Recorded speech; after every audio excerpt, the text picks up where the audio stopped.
Mama serta saudara-saudariku yang diberkati oleh Tuhan, ada kebenaran firman Tuhan yang boleh memberkati kehidupan kita terdapat dalam Injil Matius, pasal yang pertama ayat yang ke-23 dengan perikop kelahiran Yesus Kristus.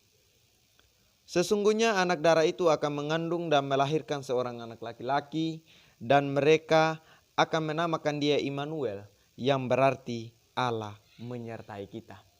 Bapak Mama serta saudara-saudariku yang diberkati oleh Tuhan, penulis Injil Matius pada nats ini menceritakan suatu peristiwa sebelum kelahiran Yesus Kristus yang didominasi oleh pergumulan Yusuf sebelum ia mengambil Maria sebagai istrinya.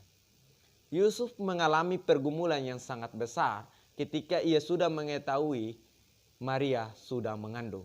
Sebagai laki-laki yang tulus hati, ia tidak mau mencemarkan nama baik Maria di depan umum, sehingga ia bermaksud untuk menceraikan atau memutuskan hubungannya dengan Maria secara diam-diam.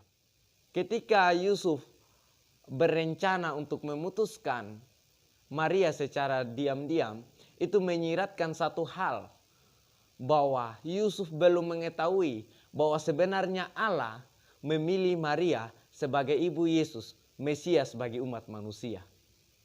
Untuk itulah Allah menyuruh malaikatnya menampakkan diri kepada Yusuf sebagaimana malaikat itu berjumpa dengan Maria dengan suatu amanat bahwa, hai Yusuf anak Daud, janganlah engkau takut mengambil Maria sebagai istrimu, karena anak yang ada di dalam kandungannya adalah lahir dari Roh Kudus.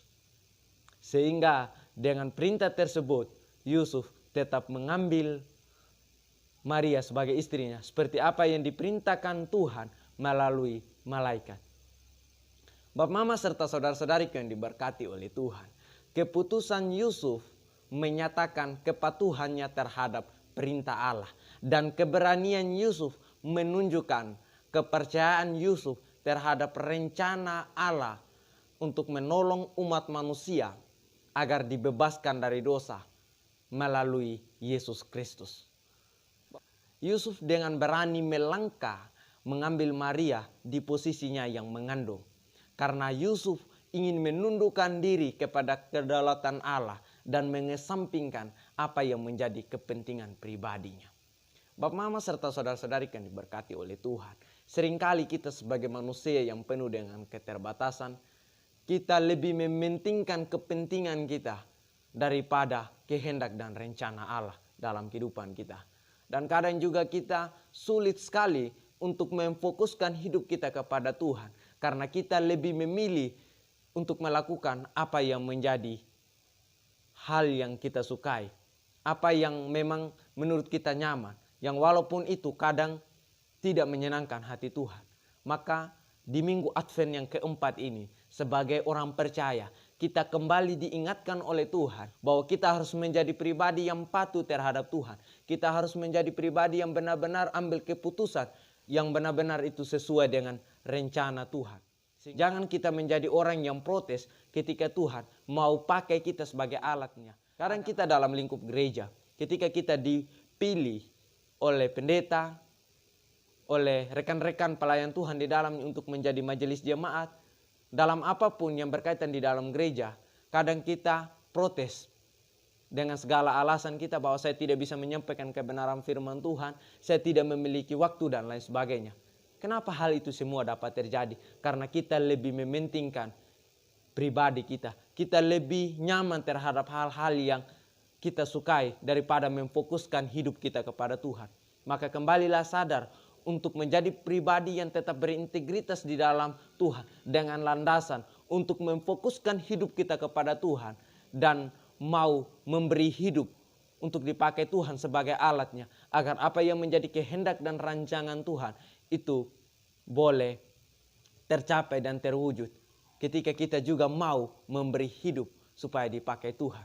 Saya mau dapat bilang bahwa kehendak dan rancangan Tuhan itu tetap terwujud, yang walaupun kita memberontak, tetapi kita akan menjadi binasa, kita akan menjadi hancur, ketika kita akan menjadi pribadi yang kacau balau ketika kita tidak mau mengikuti apa yang menjadi kehendak dan rencana Tuhan.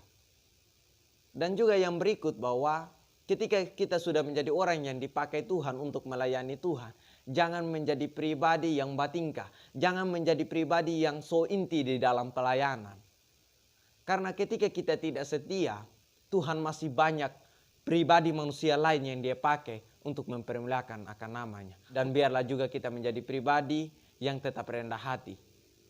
Sehingga dengan hidup kita banyak orang yang diberkati. Bapak Mama yang diberkati oleh Tuhan. Pada saat ini kita ada dalam minggu Advent yang keempat, masa penantian. Dan beberapa hari lagi kita akan memperingati hari kelahiran Yesus Kristus. Untuk itu responilah keselamatan dengan sikap kita yang menyenangkan hati Tuhan. Karena perbuatan baik kita itu bukanlah merupakan jaminan agar kita memiliki keselamatan. Tetapi perbuatan baik kita hanyalah bagian dari respon ucapan terima kasih kita kepada Allah. Untuk itu jangan menjadi pribadi yang sombong, jangan menjadi pribadi yang munafik. Tanggalkan semuanya itu keegoisan kita. Sehingga pada akhirnya nama Tuhan yang akan semakin dipermuliakan melalui sikap kita yang mempermuliakan nama Tuhan. Ketika hari-hari hidup ini kita menjadi pribadi yang mempersalahkan orang lain, menjadi pribadi yang mempersalahkan keadaan, kembali introspeksi diri, mengevaluasi diri, sehingga di hari-hari yang mendatang hidup kita semakin baik lagi, hidup kita lebih karib lagi dengan Tuhan, hidup kita semakin dekat, semakin intim lagi kepada Tuhan. Dan tetaplah menjadi pribadi yang mau memfokuskan hidup kita kepada Tuhan dan mau memberi hidup dibentuk oleh Tuhan dengan segala kehendak dan rancangan Tuhan, bukan dengan kepentingan pribadi kita. Tuhan Yesus memberkati dan menolong kita semuanya. Amin.